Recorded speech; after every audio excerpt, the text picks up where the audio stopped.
Now we want to take you to the Tassajara fire burning south of Carmel Valley Village. Broke out at about the same time as the Laurel's fire. It has forced mandatory evacuations tonight. Our viewers have been sending us in photos and video all day of what they've been seeing. This taken from Hawk Ridge above Carmel Valley looking south. A little later, same location, smoke blanketing the mountains. A photo sent in by Garth Young showing a helicopter scooping up water from a pond on a golf course. Of course, you're going to get the water wherever you can. And finally, a photo taken above Carmel Valley. It shows the smoke, also shows just how dry everything is. And that is so much fuel for these fires, and that's what makes them so scary. Action News reporter Bianca continues our team coverage tonight. She joins us on the phone with the latest on the Tassajara fire. That's right, Aaron.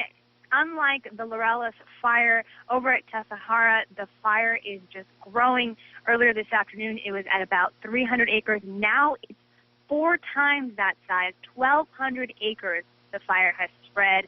Firefighters are battling it the best they can. We have crews, engines coming from different parts of the state, currently around 10% contained. And these flames are in an area that are very vulnerable to damage once the flames get started. I used to live up on Kachawa Road, just a couple miles past Tassajara Road, where now CAL FIRE for most of the evening have blocked off access.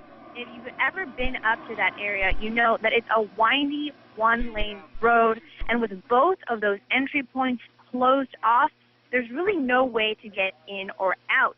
It's a pretty enclosed area, and from the video that we shared with you today, earlier this evening, we saw some structures on fire coming down from the bottom of Tassajara Road. You could see those flames burning along the ridge near a vineyard.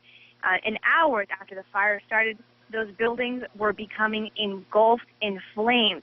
Last we heard from CAL FIRE, they were still surveying the area for damage, knocking on doors and getting evacuations underway. At least 6 structures were destroyed, but at the rate that we saw those coming down, it's likely more have been affected. I spoke to a family that was outside, just outside the closure there, waiting to see what was going on and how their neighborhood was doing. I have friends whose houses are on what I'm tempted to call the wrong side of the fire line and quite possibly have lost their homes at this point.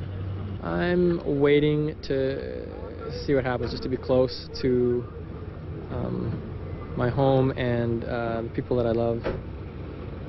Hope that they're okay. We have music. Unfortunately, Shogun and his family live in the Parent Ranch area that is now under mandatory evacuation. It's still unknown how many people were in that area. Shogun estimated that about 80 people that he knew, neighbors, friends living up in the Kachawa area of Carmel Valley were still up there trying to defend their homes. Access to those roads were closed off in part because trees were collapsing.